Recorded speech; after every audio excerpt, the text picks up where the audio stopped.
was going to back up into Bonito or not. So we came down here just to take a look and see how it's doing. And the answer is it's not going to back up into Bonito at all because the rail line has been washed out completely here. Thousands of people were trapped in Kananaskis country. On Monday, after heavy rainfall and flooding prompted the Alberta government to issue a local state of emergency in the area.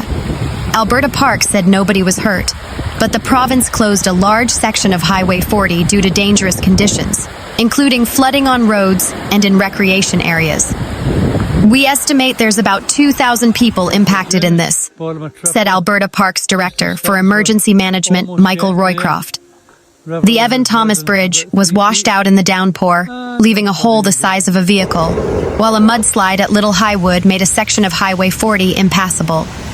Alberta Parks reopened the highway north and south of the bridge so people could return home. Right now, our focus is on re-establishing connectivity in the Highway 40 corridor, Roycroft said. People in blocked-off areas were asked to stay where they were if they had shelter on Monday morning.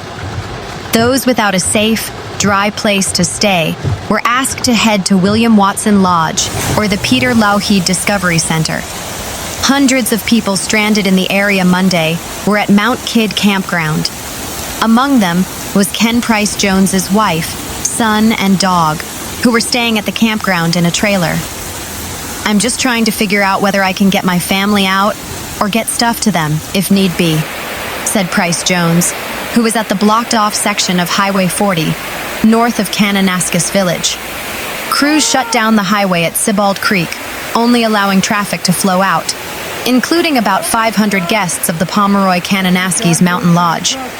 Guests scheduled to check into the hotel were not allowed to drive in on Monday. The hotel offered free cancellation for those who couldn't check in. The closure was still disappointing to some.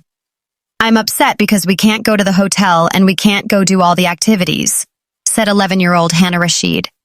She traveled with her family from Edmonds, Washington, whose family planned to stay at the lodge that night. There were about 250 people backcountry camping in Kananaskis. Roycroft said the hope was to get the roads operational so people could get out instead of having to use a helicopter. I personally was part of the emergency response in 2013. At that time, we evacuated about 1,300 people by helicopter, he said. We're hopeful this time we can simply allow them to drive out via the south end of Kananaskis country. As the state of emergency continues, Alberta Parks is asking visitors to reschedule their plans to the area. For some visitors, that has meant a last-minute pivot to their hiking plans. Unfortunately, the rain got the best of us, and there's some closed trails, so now we're in the process of hunting out new trails, said Michael Cocchiola, who was visiting from Connecticut and originally planned to hike Troll Falls on Monday. While the heaviest of the rainfall appears to have tapered off, residents across much of central and southern Alberta are still keeping a nervous eye on rivers and streams as the runoff takes place and water levels start to peak. We saw accumulations of up to 150 millimeters in the Bow River and Elbow River basins, said Frank Frigo, manager of environmental management for the city of Calgary. That's 6 inches of total water that fell in less than 24 hours. The huge amount of precipitation resulted in high stream flow warnings, flood watches, and flood warnings being issued for dozens of waterways. In Calgary, a high stream flow advisory was put in place for the Bow River, while a flood watch was put in place for the Elbow River. For the first time, water was allowed to flow into the Springbank off-stream reservoir. The normally dry reservoir was constructed west of Calgary at a cost of more than $800 million following the devastating 2013 flood to provide a place to temporarily store excess runoff in hopes of preventing a similar flood from happening again. Calgary Fire Department Public Information Officer Alex Kwan also warned that people and their pets should stay away from riverbanks. Kwan said not only is the water very cold, about 12 degrees Celsius, but the current is also strong and full of debris. We've had a lot of high winds accompanying the rainfall, so that's where we'll see more branches and trees in the water, which become hazards, said Kwan. Being in the water, you're going to move a lot quicker than you typically would, so trying to steer and navigate becomes more challenging. There's the potential to be pushed into what's called a sweeper, or strainers, which is objects like trees that can sit just below the waterline, and that current can pin you against it, making it very, very difficult to get out of those situations, Kwan added. In Akenside, a rural residential area in Strathcona County, east of the Edmonton area, where about 60 millimeters of rain fell between Friday night and Monday morning, there was a gaping hole left in the road where the bridge crossing Oldman Creek was washed out. Area residents told Global News that some beaver dams washed downstream and started blocking the culvert about a week ago. The water couldn't get through, and with all the rain, the pressure built up to the point that the backed-up culvert finally burst, taking the bridge downstream with it. "We've been watching it every single day," said Leanne Robinson. "It was really high, at least 2 meters higher than it usually is up the bank. Finally, we heard some trees crumbling. We have had problems with beavers in the past, so we thought it was beavers. And then the next morning, it's just missing." Kristen Nichols, who lives near the bridge, was scared the flooding might take her house too. "The weekend previous, we got all that rain and there was a beaver dam there and the beaver dam broke, so it clogged the whole system. I tried to call the county. They weren't too concerned," said Nichols. "Then we got more water and rain over the last weekend and the water was creeping up to our property, and then all of a sudden it kind of receded and we're like, oh, they must be fixing it. Unfortunately, when we were down there, everything was caving in.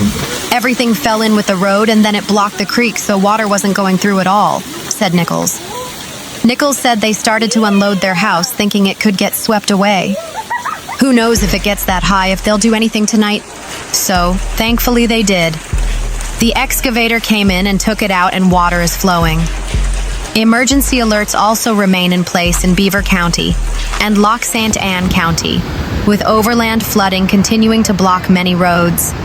Officials in both counties say damage assessments and road repairs are underway, and while most residents are hoping the worst of the rain and flooding is behind them, emergency officials are warning motorists to avoid travel, or if they must travel, to check Alberta 511 for the latest closures and road conditions. While it appears the heaviest of the rain is over, Environment Canada's forecast says there is a possibility of some showers or thunder showers over the next few days. Meanwhile, southwestern Manitoba is under a flash flood warning, and the municipality of Basavan-Morton has declared a state of emergency after torrential rains hit the storm-battered region again on Monday evening. "We thought we were okay, and then it just started to pour, and it just seemed to come in all directions," said David Stead, a Basavan-Morton councillor, whose family owns Stead's Farm Supply Country store in Basavan, about 220 kilometers southwest of Winnipeg. "We just couldn't stop it." Boissevain got 152 millimeters of rain by 5 a.m. Tuesday, Environment and Climate Change Canada said. Rain continued to fall elsewhere in the region, though in lesser amounts, the agency said. "It was a surreal feeling to see how much water there was," said Paul Vasile, who drove to Boissevain to help out his girlfriend. Vasile said the water reached above his knees.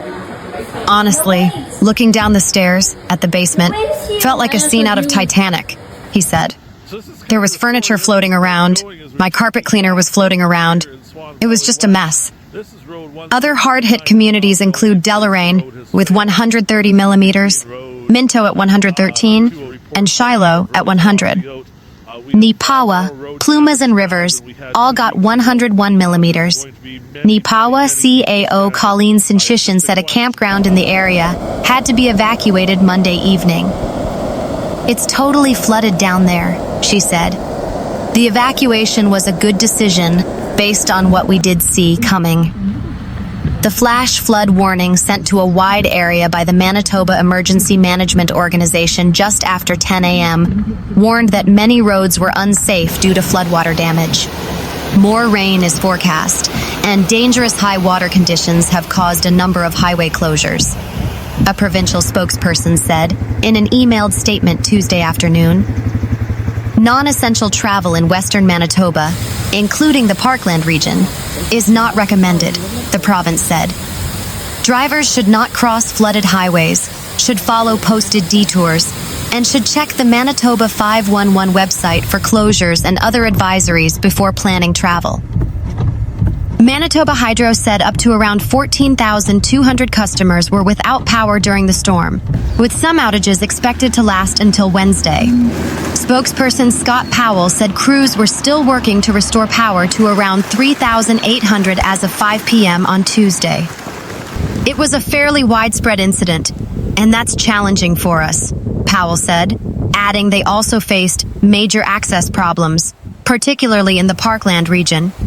The utility said in a release washed-out roads and downed poles have completely cut access to communities like Childs Lake, Benito, Minitonas, and Swan River.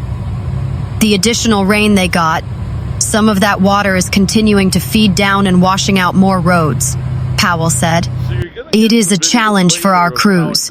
It's making access a real challenge for us. Basavan-Morton declared a state of emergency around 9 a.m.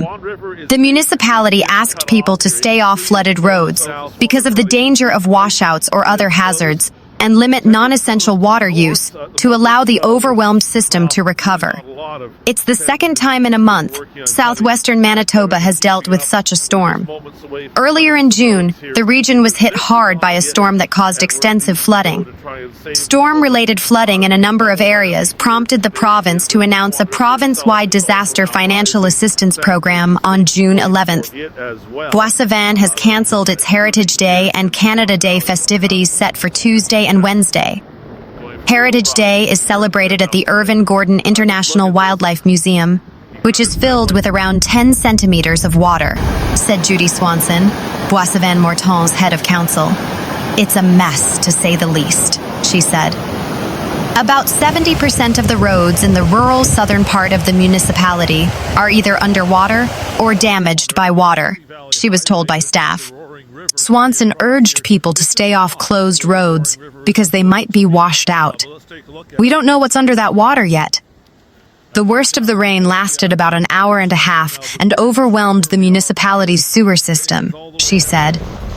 It was a huge amount of water in a very short time. Like others in the community, Swanson has sewer water in her basement. She faced a lineup Tuesday morning at the insurance office, which is itself flooded, she said. It's just not a good scene. Stead said most of the goods in his family's store in Basavan were raised off the floor, so the damage wasn't as bad as it could have been, considering when his daughter opened the door to check the building at 7 p.m., water ran out toward her. Flooding in Manitoba's Parkland area has swamped already waterlogged communities, washed out roads, and forced the closure of a provincial park, stranding campers, cottagers, lodge guests, and staff. It's the latest deluge in an area still recovering from major flooding earlier in June. We just had that 3 weeks ago. It's a once-in-a-lifetime thing, said Peter Fleming, who lives in Minitonas, Manitoba, about 365 kilometers northwest of Winnipeg. Well, holy man, it's back, and it's back with vengeance. The same weather system that brought thunderstorms to the region in the western part of the province Monday night dumped more rain Tuesday, leaving people scrambling to protect homes and properties previously slammed by flash flooding. Candace Matson, a volunteer in Minitonas, used an all-terrain vehicle to deliver sandbags to residents in the community Tuesday. She said 5,000 sandbags were made by volunteers for pickup and delivery. Manitoba Transportation and Infrastructure reports several roads are closed due to flooding and washouts, including portions of highways 10 and 83. Some of the road closures are from the previous flood. Larry Michalchuk, Reeve of the municipality of Minitonas-Bozeman, told CBC News that crews have been cutting some roads to allow water to flow, and volunteers have been helping people sandbag. He said Tuesday afternoon that things are changing minute by minute, and it was hard to know whether they were losing or gaining ground on the water flowing through the municipality. South of the municipality, Duck Mountain Provincial Park was closed after multiple road washouts. Manitoba Park said in a notice on its website that all 4 access points on provincial roads 366, and 367 were closed. Officials asked any residents, cottagers, campers, and visitors who are in the park to remain in place until roads are reopened. Cam McIntyre, owner of Wellman Lake Lodge, said while he's not aware of anyone in any imminent danger, the flooding is much worse than earlier this month, when people in the park were able to get in and out. He said there's not many people in the provincially run campgrounds right now because people haven't been able to get to the area or haven't wanted to take the chance because of the forecast. There are a few people in there, McIntyre said. Maybe 3, 4 campers in there. And then there's a couple of people in our cabins right now. And then there's the local cottage owners that are up here. There's probably a dozen or more people that live up here. The lodge has enough supplies to get by for now, so McIntyre isn't panicking. But he worries the situation could get more serious if the electricity, which was knocked out by downed power lines during the last flood, goes out again. Things will change quickly if the power goes out, but right now, we're okay for a while, McIntyre said. Across the parkland, the town of Swan River, which was hit during the previous flood, the municipalities of Roblin and Gilbert Plains, and the city of Dauphin are among the other communities dealing with flooding, according to information shared on their Facebook pages.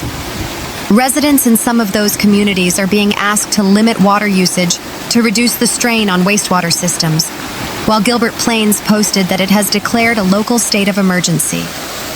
A group of co-workers returning from their jobs in Sapotawayak Cree Nation came upon fast-flowing water rushing across a section of Highway 10 south of Mafeking, Manitoba, which was carrying debris, including logs and boulders. Caitlin Federer, 28, and Ali Sandy, 19, were among a group of colleagues who got dropped off at the washout, helped across the rushing water, and picked up on the other side to get home to Swan River. I didn't have any medications or anything like that to be able to stay on the other side of the washout for who knows how long, Fedoriu said. Federiu and Sandy said another one of their colleagues was also trying to get home to her children. A provincial spokesperson said in an email flooding across waterways in western Manitoba and the Parkland has left many waterways with dangerous high water conditions. The province said non-essential travel across these regions is not recommended. Residents are being warned to be cautious around waterways, and people are being told they should not cross flooded highways and should follow posted detours. Manitoba Hydro said in a release washed out roads and downed poles have cut off access to communities like Childs Lake, Benito, Minitonas, and Swan River. The additional rain, some of that water is continuing to feed down and washing out more roads. Hydro spokesperson Scott Powell told CBC, "It's making access a real challenge for us.